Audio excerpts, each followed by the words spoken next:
Hello, good morning guys. Ihaw kami ng isda. Ayan, mag-iihaw kami. Nilagyan ko na siya ng asin at may alakbati kaming gulay. Ayan guys, nagluluto ako ng gulay. Gulay na munggo. Ayan, babuksan ko na siya guys.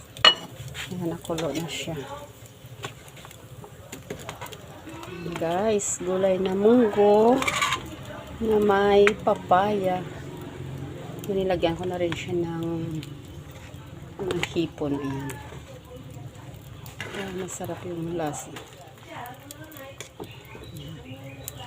Kuluan pa muna. Ayan mo. Para Diyos ko. Init na. Mag-ano muna. Ayan. May niluluto ako dito guys na mainit. Nilaga ko ito yung yung herbal na guayabano guys. Ayan siya guys. Guayabano tea.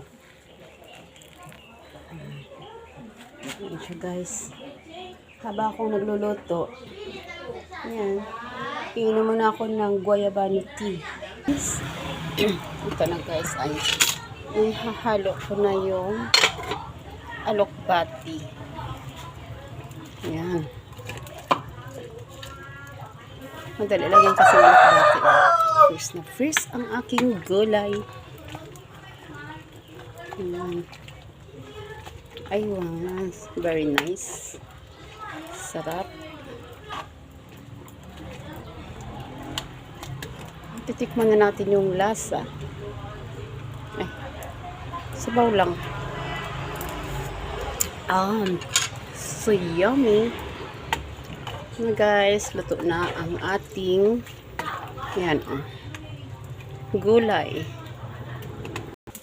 Yan na siya guys. Mag-ihaw ako ng isda. Ayan guys.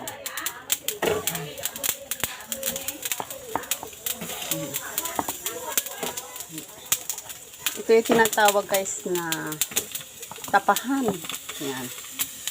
Sa apoy lang yun guys. Diba? Kaluto na yung aking vegetable. Ayan siya guys. Ito na ang gulay ko. Kaya bago magtatakip ang aking video, gusto ko lang i-flex yan. Ito guys, i-flex ko lang yung ginawa ni Karoni na bagong lababo. Ayan. Kailangan patuyuin palagi. Bago pa yan kasi yan. Kailangan tuyo lagi. Ayan guys, ang ganda diba no? Ayan siya oh. Dito lang sa labas na ng bahay. Ayan diba guys, ang linis. Ayan. Ayan. Ayan guys. O diba? Ayan. Thank you for watching.